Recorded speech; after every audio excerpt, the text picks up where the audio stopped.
एक कविता में पढ़े थे बांग्ला में कि मोर कार्य के लइबे कहिছে সন্ধ্যা রবি सामने छिलो माटिर प्रदीप कहिलो स्वामी आमार जो तो दूर साध्य करिब तामी।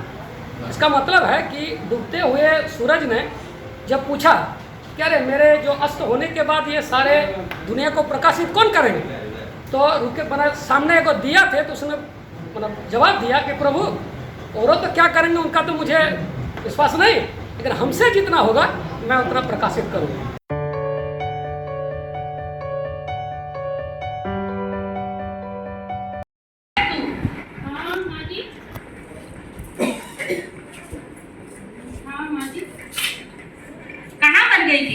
कब से बुला रही हूँ तुमको?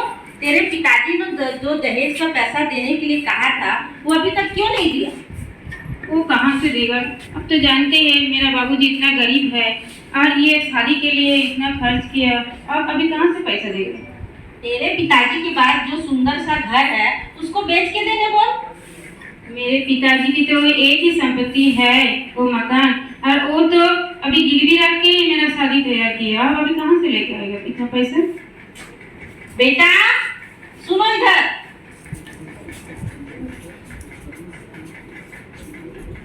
हाँ माँ जी बोलिए। तेरी बहू कह रही है कि दहेज का पैसा का इंतजाम नहीं हुआ है। अच्छा ठीक है ना माँ, मैं देख लूँगी।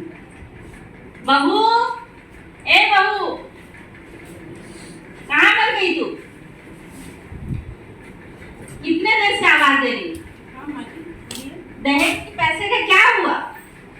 अभी तो वो पैसा नहीं दे पाएगा मेरे बाबूजी। बेटा, ए बेटा, देख तेरी बहू मुंह लगा रही है मेरे से। हाँ माँ जी, क्या हुआ? तू मुंह लगा रही है? नहीं, आपसे बोले कि पैसा अभी नहीं दे पाएगा बाबूजी। नहीं जाओ, लेते आओ, लात की भूत बात से नहीं मारती। बेटा इसे निकाल दो। निकलो, निकलो। लातों की भूत बातों से नहीं मारते। कहाँ जाएंगे अभी? सब नहीं जानते। जाओ अपना लेके पैसा ले जाओ। कहाँ से जाएंगे? बाबूजी नहीं दे पाएगा ना। निकल, लात की भूत को मारने वाली नहीं। निकल, निकल घर से।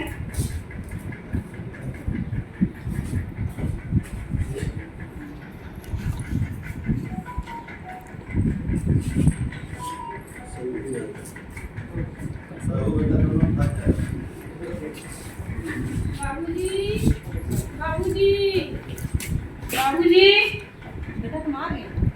हाँ। और दमा कहाँ? नहीं आए। क्यों? क्योंकि वो दहेज के लिए हमको बहुत अत्याचार सहन करना पड़ा है। हम वहाँ नहीं जाएंगे। यहाँ रहने के लिए जगह मिलेगा ना बाबूजी? ठीक है, हम वहाँ नहीं जाएंगे क्योंकि जहाँ मेरा सामान नहीं है वहाँ हम लड़के नहीं जाएंगे, हम यहीं पे रहेंगे। सबों को नमस्कार, जोहार। हमारे समाज में तो दहेज एक व्यापक कुप्रथा अभी चल रहा है। आज जो समाज में हमारे लिंगानुपात को देखा जाए, लड़कियों की संख्या कम होते जा रही है, इसके पीछे सबसे बड़ा रीजन कहीं ना कहीं दहेज प्रथा ही है। एक बेटी के जन्म लेते ही उस परिवार में उसके माँ बाप पर क्या प्रतिक्रिया गुजरती है, उसको मैं कुछ लाइन के द्वारा, कुछ पंक्तियों के द्वारा रखना चाहता हूँ। जब से जन्म लेती है बेटी, जब से जन्म लेती है बेटी, बस एक ही बात सताती है, कहाँ से लाऊंगा दहेज के पैसे, ये सोचकर माँ बाप को चैन न आती है। अच्छी परवरिश, अच्छी पढ़ाई, इसके बाद भी बात नहीं थमती है। अच्छी परवरिश, अच्छी पढ़ाई, इसके बाद भी बात नहीं थमती है, कहाँ से लाऊं ये दहेज का पैसा, बस यही बात सताती है। अच्छे घर और परिवार ढूंढना पहाड़ चढ़ने जैसा हो जाता है। अच्छे घर और परिवार ढूंढना पहाड़ चढ़ने जैसा हो जाता है, कहाँ से लाऊं इतने पैसे, एक बाप की यही बात सताती है। पूर्वजों की छोड़ी संपत्ति, पूर्वजों की छोड़ी संपत्ति एक एक कर बिक जाती है, कहाँ से लाऊं अब कार का पैसा, अब ये नई बात सताती है। लाखों रुपये खर्च किए बाप ने, लाखों रुपये खर्च किए बाप ने, फिर भी सुकून ना आती है, एक टीवी और गाड़ी के लिए बिटिया जलाती जाती है। पल भर में माँ बाप की खुशी, पल भर में माँ बाप की खुशी बिटिया के साथ चल जाती है। क्यों जन्म दिए बेटी को, ये बात अब उन्हें पूरी जिंदगी सताती है। तो दोस्तों, अभी तक आप लोग देख रहे थे लुच्चा की कहानी को, लेकिन अब हम यहाँ बताएंगे आप लोगों को लुच्चों की कहानी को। जो लोग दहेज के लोभी होते हैं, हमारे समाज में दहेज एक ऐसी लानत है जिसकी वजह से हमेशा गरीब लड़कियां प्रताड़ित होती हैं और वो अनबिया ही घर पर बैठी रहती हैं। तो अभी तक आप लोगों ने लुच्चा की कहानी सुनी। अब मैं आप लोगों को बताता हूँ कि समाज में किस तरह के लुच्चा भी रहते हैं, जो ये इंटरनेशनल फकीर के रूप में जाने जाते हैं। जो दहेज के प्रलोभी और दहेज का मांग करते हैं वो इंटरनेशनल फकीर है, और ये लोग लुच्चा लोग हैं। ऐसा लगता है उनके बाप ने कमा करके रख दिया है लड़कियों की यहाँ की वो दहेज को मांगे। आज हम पढ़े लिखे टीचर्स भी यहाँ मौजूद हैं, अगर हम सर्विस में हैं तो ज्यादा दहेज मांगते हैं, और ये बहुत ही खराब बात है, बहुत ही अच्छी बात नहीं है। समाज में इसका असर अच्छा नहीं जा रहा है कि पढ़े लिखे लोग दहेज की मांग करें। और उसी के ऊपर हम लोगों ने यहाँ पर एक कविता लिखी है जिसमें हम सभी ग्रुप के लोग यहाँ मौजूद हैं। तो हमें चाहिए, हमको समाज में ये मैसेज देना है कि किसी भी तरह से दहेज को हम जायज न ठहराएं, और जैसे भी हो हम अपने पैर पे खड़े होकर के लड़कियों की शादी करवाएं। समाज के अंदर हम कुछ मदद करके उनकी शादियां करवा सकते हैं, लेकिन दहेज के खिलाफ हमेशा रहिए। 1961 में एक कानून बना था दहेज के खिलाफ, और मैं आपको बताता हूँ कि भोपाल में गुंजन तिवारी नाम की एक लड़की थी जिन्होंने एक अभियान चलाया था कि हर शादी समारोह में, हर शादी विवाह के मौके पर पुलिस प्रशासन के लोग वहां मौजूद रहे और वहां पर बाकायदा छापामारी की जाए कि आपने क्या तैयारियां की हैं, लड़की वालों ने कहां से दहेज को इकट्ठा किया, या लड़के वाले क्या क्या डिमांड किए, या फिर शादी के बाद जो खान पान होता है बारात की वापसी के बाद, तो उस वक्त लड़के वालों के यहाँ छापा मारा जाए और उनके यहाँ देखा जाए कि ये सामान जो आप लेके आए हैं कहाँ से लेके आए हैं, और ये सामान आपने डिमांड किया या अपनी मर्जी से दी है।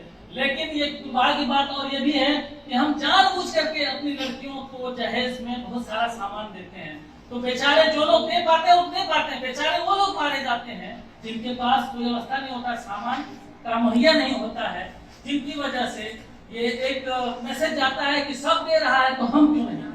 तो हम लोगों को बचना चाहिए इस चीज से। जो लेने के लायक नहीं है उनको कतई कभी भी दहेज नहीं लेना चाहिए, उसका डिमांड नहीं करना चाहिए, और इसका जो कुप्रभाव है वो समाज के ऊपर हम सब न पड़ने दें। इसके लिए हम सब आपसे ये विनती करते हैं कि दहेज के खिलाफ जो भी कानूनन ये कानून अपराध भी है, और जिस तरह सबों ने बताया कि फला नंबर है आप प्रशासन को सूचित कर सकते हैं, इसके लिए भी दहेज के खिलाफ भी हम प्रशासन के यहाँ शिकायत कर सकते हैं। भोपाल की वो जो गुंजन तिवारी थी उनको देखने के लिए 12 मर्द आए थे और सबों ने उसको रिजेक्ट इसी बात के लिए किया था कि ये दहेज नहीं देगा, और चूंकि वो मुखर थी वो चाहती थी कि समाज के अंदर एक हम अच्छा मैसेज दें ताकि, और अपने माता पिता को बोले कि हम दहेज पर लोभी से शादी नहीं करेंगे। तो उन्होंने ये कानून जो 1961 में बना उसके विरुद्ध जो उन्होंने ये प्रस्तुतिकरण रखी, उन्होंने ये जो बात, ये अभियान जो छेड़ा उसने, ये काफी हद तक कामयाब हुआ, और आज भी हम अगर चाहें तो इस अभियान को कामयाब कर सकते हैं। टॉपिक हमारा है बाल विवाह। इस पर हम लोग कुछ नाटकीय ढंग से आप लोगों को बताने का काम करेंगे, सीमित संसाधन में। ऐसा नहीं सोचिएगा कि ऐसा हुआ वैसा हुआ नहीं, जो हमारे पास है मैडम समझाने की कोशिश कर रहे हैं, और आप लोग सभी शिक्षक हैं, समझिएगा।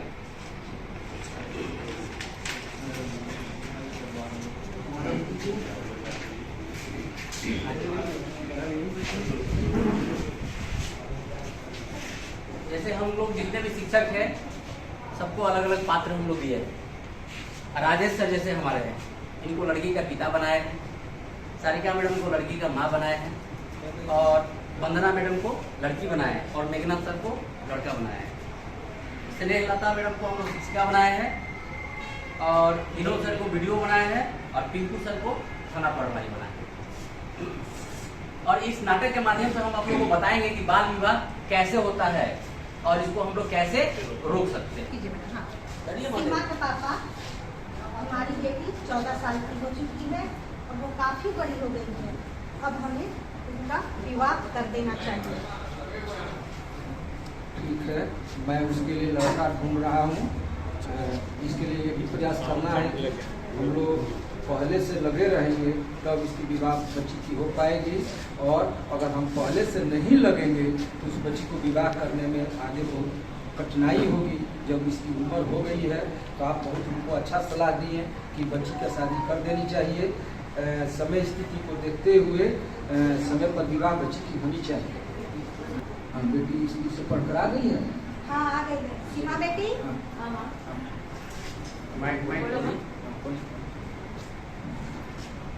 अब हम तुम्हारी शादी कर देंगे। नहीं माँ, मैं अभी शादी करना नहीं चाहती हूँ माँ। मैं तो अभी बहुत छोटी हूँ, मैं पढ़ना चाहती हूँ माँ।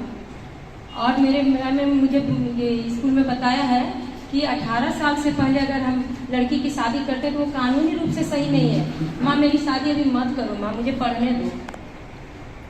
नहीं बेटी, हमारे गांव में सबकी शादी हो चुकी है, बस अब तुम ही बची हुई हो, इसीलिए तुम्हारी भी शादी कर देंगे।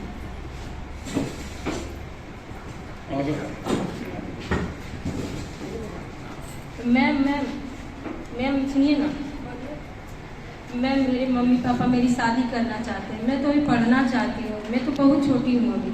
ठीक है बच्ची, मैं आपके मम्मी पापा से बात ठीक है बच्ची, मैं अभी आपकी मम्मी पापा से बात करना चाहती हूँ। आ रहे हैं आपके घर। आइए, आप आगे माइक पकड़े रहिए। प्रणाम मैडम। खुश रहिए। आज हमारे घर की तरफ सुन रहे हैं कि आप अपनी बेटी की शादी लगवा रहे हैं। हाँ मैडम। ये तो अच्छी बात नहीं है, अभी वो पढ़ना चाह रही है, आप लोग शादी लगा रहे हैं। नहीं मैडम, अब हमारी बेटी बड़ी हो गई है, उनका शादी करना जरूरी है। ये कानूनी अपराध है, 18 साल के बाद ही बेटी की शादी देनी चाहिए। नहीं मैडम, मैं अभी उनकी शादी दूंगी। ठीक है, आप अपनी बेटी की शादी मत कीजिए, अभी छोटी उम्र है। कुछ दिन के बाद 18 साल होने दीजिए, उसके बाद मैडम ऐसी है कि समय और परिस्थिति को देखते हुए हम फाइनल कर चुके हैं कि शादी अपनी लड़की को कर देनी है। अगल बगल के वातावरण को भी देखते हुए हम लोग सब प्लानिंग बना चुके हैं कि अपनी बच्ची को शादी हम लोग करेंगे। इसके लिए जो भी आगे हो हम लोग तो शादी करेंगे ही। ठीक है, आपकी मर्जी। तो शादी का जो भी शिक्षिका भी बताया, उसके बाद भी लड़की के माँ बाप बात को नहीं समझे। अब शादी का दिन, अब मान लीजिए लड़का के रूप में आइए, आपको शादी का पूरा प्लानिंग हो गया और आज शादी होने जा रहा है। तभी इनके बगल में एक समझदार व्यक्ति पड़ोसी के रूप में रहते हैं। Hello sir. हेलो, हम विजय सर, हम सिलवा गांव से बोल रहे हैं। हमारे गांव में एक बाल विवाह होने जा रहा है, तारीख भी तय हो गया है सर। आप आकर के जो है इन लोग को समझाइए, नहीं तो विवाह हो जाएगा। तो इसीलिए आप जल्दी आइए। वीडियो सर जल्दी आइए।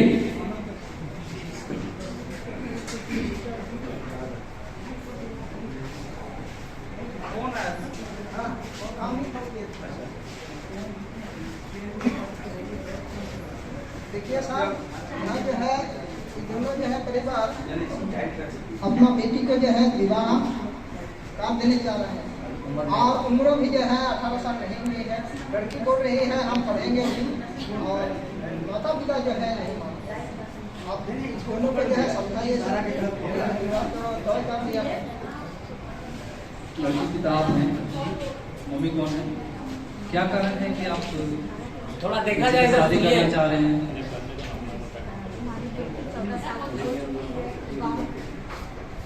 गांव में सारे बच्चियों की शादी हो चुकी है और गांव में मेरी बची हुई है, मेरी बेटी भी बची हुई है। आपको पता होना चाहिए कि बाल विवाह कानून बना हुआ है हमारे देश में, और उसमें 18 साल जब तक लड़की का उम्र नहीं हो जाता है तब तक आप शादी नहीं कर सकते। ये कानून अपराध है। जब तक बच्चे का, लड़के का उम्र 20 साल, लड़की की उम्र 18 साल नहीं हो जाता है तो आप शादी करते हैं, तो ये सामाजिक अपराध भी है ही, बाकी कानूनी अपराध है। इसके साथ सजा का प्रावधान है, आप जेल जा सकते हैं। और सीमा आप ही का है, आप ही हैं। क्या क्यों शादी कर रही है सीमा? मैं शादी करना नहीं चाहती हूँ सर, मेरे माँ बाबा मेरी शादी करवा देना चाहते हैं। मैं तो अभी पढ़ना चाहती हूँ। पढ़ने की इच्छा है तो प्रशासन की तरफ से, हम लोग तरफ से छूट है और आप लोगों को हम सजेस्ट करना चाह रहे हैं कि अभी शादी नहीं कीजिए।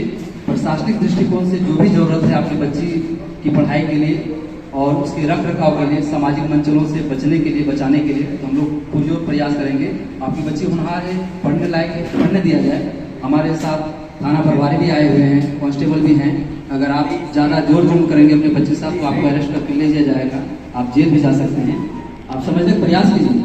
हमारे बीच थाना प्रभारी हैं, आपको सजेस्ट करेंगे थाना प्रभारी। हाँ देखिए, समझिए, अगर ऐसा कुछ करते हैं जरूर तो सजा का प्रावधान है, लड़की के माता पिता को भी है और साथ साथ मैं बताना चाहूँगा लड़के के लिए भी ये प्रावधान है। आपको कम से कम 2 साल या फिर 1 लाख की जुर्माना या दोनों हो सकता है। इस कंडीशंस में थोड़ा बच के रहना है। लड़की के माता पिता उनको पढ़ाइए, उनको लिखाइए, आगे चल के वो बहुत अच्छे बन सकते हैं। वो हमारा देश, हमारा समाज सब अच्छा बन सकता है।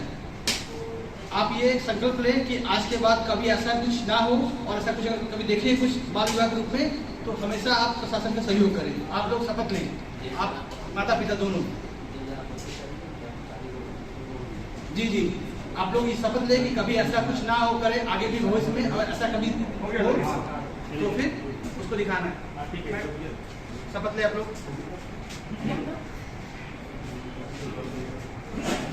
ठीक है, हम लोग शपथ ले रहे हैं कि आपके कथनानुसार 18 वर्ष उम्र होने के बाद ही शादी की जाएगी, लेकिन इसकी जिम्मेवारी हमारे वीडियो साहब और थाना प्रभारी की होगी कि जो अगल बगल में जो वातावरण बना हुआ है उस वातावरण में आप भी हम लोगों को मदद करें, ताकि इस तरह की किसी प्रकार की अगर कोई घटना घटती है तो हम लोगों को उसमें मदद मिले। ठीक है सर, आपका पूरी हम बात मानते हैं कि इसमें हम लोग बात मानने के लिए संकल्प ले रहे हैं माता पिता दोनों कि शादी 18 वर्ष होने के बाद ही की जाएगी। अगर 18 वर्ष से पहले की जाती है तो कानूनी अपराध है, ये बाल विवाह। बहुत बहुत आपको धन्यवाद कि आप हम लोगों के, मैं बहुत पहले धन्यवाद आपके पड़ोसी किशोरी को देना चाहूँगा कि इन्होंने भी तुरंत जानकारी दी और हम लोग तुरंत त्वरित कार्रवाई में थाना प्रभारी के साथ हम लोग अपने दलबल के साथ आए। और मैं समाज के लोगों को, समस्त ग्रामवासियों से ये निवेदन करना चाहता हूँ, आप अपने इलाके में मैसेज जरूर दें कि बाल विवाह बहुत ही जघन्य अपराध है। एक कम उम्र की बच्ची अगर शादी करती है तो क्या होता है, आप सभी पढ़े लिखे आप जानते हैं, वो समय से पहले उसकी मौत हो जाती है, वो अविकसित अवस्था में रहती है, उसके बच्चे भी जो होते हैं वो अभी विकसित होते हैं। यानी हर तरह से सामाजिक, आर्थिक रूप से, वो शारीरिक रूप से वो काफी कष्टकारी होता है। आगे चलकर वो समाज के लिए वो अभिशाप बनता है। इसलिए हम चाहेंगे कि आप सहयोग करें और किसी तरह का अगर गांव समाज में वैसे मन चले लड़के जो आपकी बच्ची को छेड़छाड़ करते हैं उसको आप सूचना दें। सूचना के लिए आपको हेल्पलाइन नंबर दिया गया है, 100 नंबर पे आप पुलिस को फोन कर सकते हैं। 1098 1098 पे आप आगे की कार्रवाई चाइल्ड हेल्पलाइन के नाम से है, उसमें भी आप ये बात रख सकते हैं। इस पर आप फोन करने से आपकी त्वरित कार्रवाई होगी। बाकी आप अपने लोकल प्रशासन, लोकल बॉडी से, जैसे आपके वार्ड सदस्य हो गए, मुखिया हो गए, समिति हो गए, आप ग्रामीण जो पंचायत स्तर का हमारा ये नेता है, ये समाज सेवी है, उसका भी आप सहयोग लेकर के इसको आप समाप्त कर सकते हैं। ये बहुत बड़ा चीज नहीं है, ये बाल विवाह समाप्त होने वाला है। और ये देखा जा रहा है कि कुछ समय पहले, यानी कुछ 10-20 साल 50 साल पहले अभी साफ के रूप में था, लेकिन धीरे धीरे माहौल बदल रहा है। अभी अब हमारा समाज जागरूक हो रहा है। थोड़ी बहुत जो कसर है वो हम आप सभी मिल करके इसको दूर कर देंगे। बहुत बहुत धन्यवाद। अब जो बेटी सीमा है अपनी व्याख्या आप लोगों के सामने प्रस्तुत करने जा रही है। सुनो ना बाबा मेरी विनती, सुनो ना बाबा मेरी विनती, मैं भी पढ़ने जाऊंगी इतिहास के पन्नों में। मैं भी अपना इतिहास बनाऊंगी। कभी बनकर कल्पना चावला आकाश तक उड़ती जाऊंगी, तो कभी मैं गीता बबीता बनकर स्वर्ण पदक भी लाऊंगी। अभी न मेरे परको पुत्रो, अभी न मेरे परको पुत्रो, बाबा अभी न मुझको ब्याहो तुम। अभी सिर्फ मेरी 14 की उम्र, कुछ तो रहम खाओ तुम। बता रही थी टीचर जी मुझको कि बाल विवाह अपराध है। बात भले न मानो मेरी, पर संविधान को मत झुठलाओ तुम। सुनो ना। उसके बाद गांव वालों से लड़की कहती है, आसपास जब माँ बाप उसके तैयार नहीं होते उसकी बात सुनते हैं, तो वो अपने गांव वालों लोगों से विनती करती है, सुनो न मैया सुनो न भैया, सुनो न मैया सुनो न भैया, तुम ही बाबा को समझाओ ना, मेरे भी कुछ ख्वाब है जिंदगी में, ये बात उन्हें बतलाओ ना। एक मिनट। तो एक छोटा सा नाटक के रूप में हम लोग ग्रुप 4 के माध्यम से आप लोगों को बाल विवाह के बारे में प्रस्तुत किए। कुछ स्लोगन भी है, इस स्लोगन के माध्यम से भी हम लोगों को जागरूक कर सकते हैं। ज्ञान का दीप जलाना है, बाल विवाह मिटाना है। कच्ची उम्र में मत करो विवाह, दोनों का जीवन होगा तबाह। बाल विवाह अपराध है, लड़का हो या लड़की दोनों के लिए श्राप है। बेटी को पढ़ने दो, बाल विवाह रहने दो। जन जन में करो प्रचार, बाल विवाह है बेकार। बस यहाँ पर हमारा ये जो कंप्लीट हुआ। धन्यवाद। एक गीत एक बेटी का पुकार एक ग्रामीण स्तर से बेटी और बेटा में जो फर्क होता है, अमूमन देखा गया है समाज में कि बेटा के लिए हम सारे गार्जियन जो खासकर अशिक्षित हैं थोड़ा बहुत, वो अपने बेटा के लिए बहुत ताम झाम करते हैं, स्कूल भेजते हैं, ये वो करते हैं, सारा सुख सुविधा देते हैं और बेटी को घर में रखते हैं।